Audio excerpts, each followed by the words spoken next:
Good evening and welcome to SBS's Reality Bites. I'm Naya Fellows and tonight we will be exploring the role of documentaries and closely examining the way they position the audience. Tonight's program, The Truth Hurts, aims to open the eyes of the audience and make it understandable that no one documentary can be entirely truthful. This segment of Reality Bites highlights the unfortunate reality that most documentaries are only a creative treatment of actuality and one person's perception.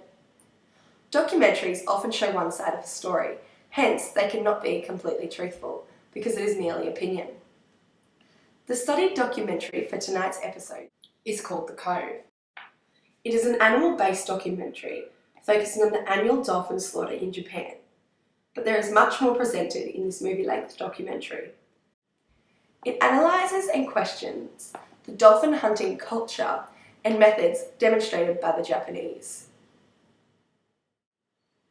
The Cove is a call to action to halt mass dolphin slaughter in Taiji, Japan. The inhuman slaughter is hidden in a cove, which is blockaded off from any public view.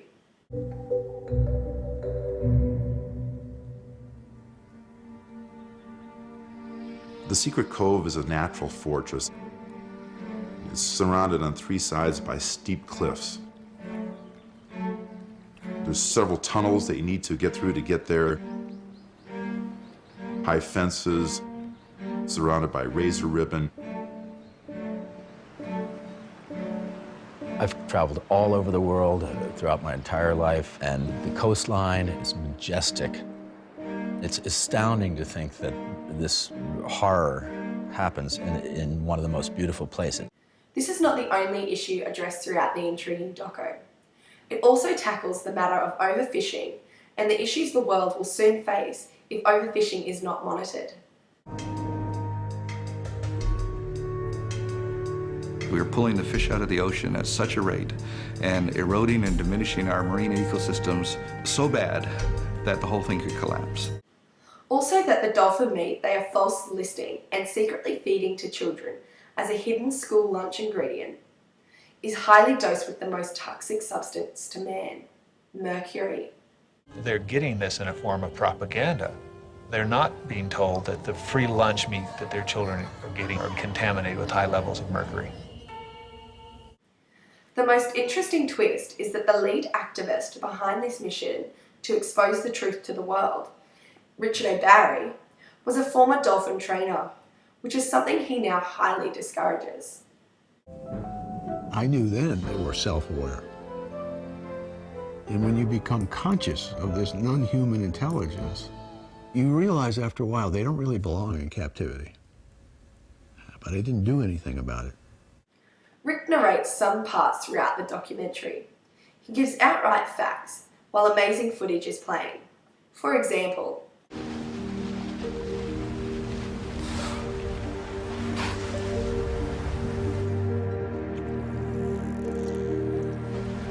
in the wild, they're traveling 40 miles a day. They could be surfing in one area in the morning, and the next hour they could be 25 miles away, feeding or socializing. Dolphins are acoustic creatures. That's their primary sense. The best sonar that man has is a toy compared to the dolphin sonar. When you're in the water, the dolphins can see right through you. They can see your heart beating, they can see your bones, they can see if you're pregnant. They get a lot of information with their sound. now how does that make you feel? Because I know personally, it makes me trust what he is saying and feel love for these creatures. This documentary has been precisely produced to show more developed countries the arising issues involved with Japanese hunting cultures. It has been executed using unique techniques in the hopes people will act on this unfair slaughter. The Cove has been chosen for tonight's segment because it is interesting how it gives facts and statistics as well as bias. Using these facts and statistics mixed with opinion makes the doco much more believable and genuine. Propaganda reels in the audience by showing real and heartfelt footage and portrays the Japanese to be cruel, and their information unknowledgeable and unreliable. Bias is presented so the audience believe the story being told. The ideology being represented is to stop the 23,000 dolphins and porpoises from being slaughtered every year through human activity. It aims to show that the practice going on is wrong and should be noticed by the public. The Cove challenges the social and cultural beliefs of the Japanese by questioning why they follow such values and why the world is so clueless of these actions. As for truth, which William D. Rout says that no one documentary can be completely truthful, for there can be no such thing as truth while changing developments in society continue to contradict each other, is false when referring to The Cove, which portrays its truthfulness through facts to position the audience to feel all sorts of emotions such as anger and sadness. It easily represents reality through modern day issues that apply to today, like the social and cultural matter spoken about earlier. This documentary is extremely objective. The crew set out on a mission of awareness and continually strive to reach this through precarious and exciting tasks. The filming techniques used within this doco help with the bias. There are so many styles used. The Cove uses all types of camera angles to maximise realism. And as you can see, they use ordinary camera angles, up close to show facials and emotions, as well as aerial views of the Cove itself. More importantly, the filming techniques really help highlight the documentary. The crew bring in all sorts of military equipment called spy tech and products used in high-end Hollywood movies through the help of sources. They range from just regular cameras to underwater cameras and underwater sounding devices. Sound devices in the water. Stay put.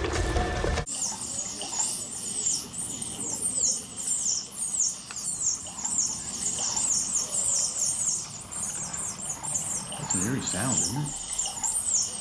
The dolphins we're hearing now are all dead. Tomorrow there'll be another group replacing them.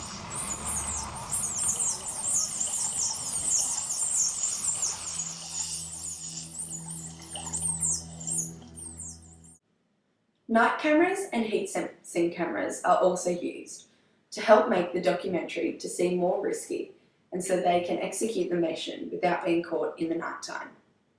They store cameras in fake rocks that match those near the Cove so they can get a view from all sides of the mountain. Suddenly, I've got this idea. What if the rocks look back? And cameras hidden in fake nests, high in trees to get better views of what goes on in the Cove. Going to such extremes to create a dolphin blimp with a camera attached to fly over the top of the Cove to get after footage of the massacre. Two freedivers capable of holding their breath underwater for up to 6 minutes on a single breath join the team. They help install and retrieve underwater night cameras and sounding devices, which are used to get more astonishing footage from the Cove. The background music used within the Cove adds extra effect to the doco. It either uses peaceful music when showing footage of the dolphins in their natural habitat,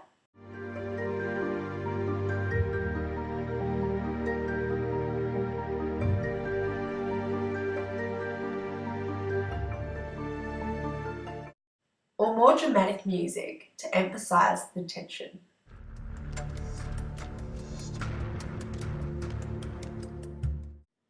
All of these techniques help capture the audience's attention because they show how risky the operation is and how much the Japanese are trying to hide the Cove.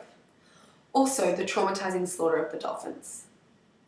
It positions the audience to believe that the Japanese are evil, when it is actually their so-called culture.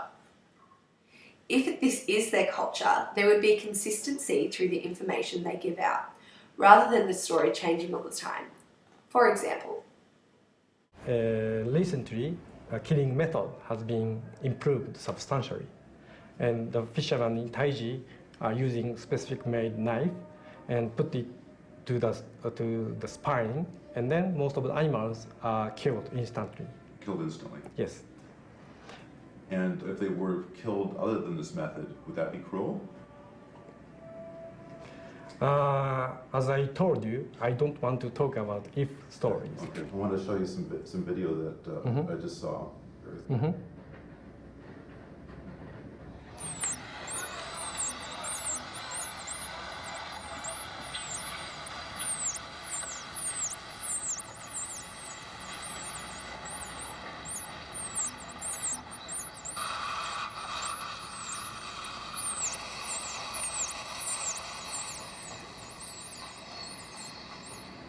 When and where did you take this?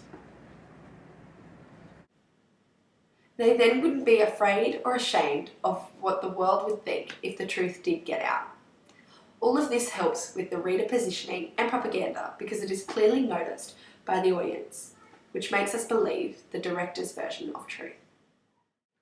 The Cove covers most aspects on dolphin slaughter and the other points they touch on. The only problem is the lack of information the Japanese give out. Although they try and ask policemen, fishermen, members of parliaments, local mayors, and just anyone who has information about the Cove, no one will give them the answers. This clearly shows something is trying to be hidden from the public. Some examples of this are video.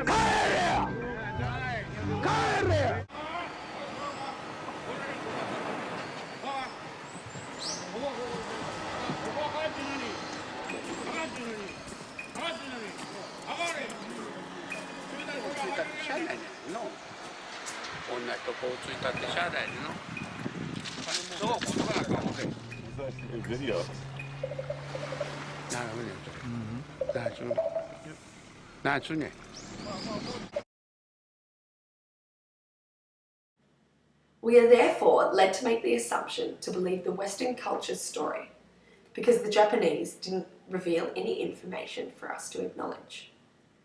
The Cove shows the Western culture's side of the story and is aimed at audiences all over the world. I hereby encourage all and any viewers to watch The Cove and decide for themselves whether or not this documentary is truthful. Remember to consider all the points discussed in tonight's segment and whether these contribute to the bias of this doco. Challenge yourself by questioning the issue represented.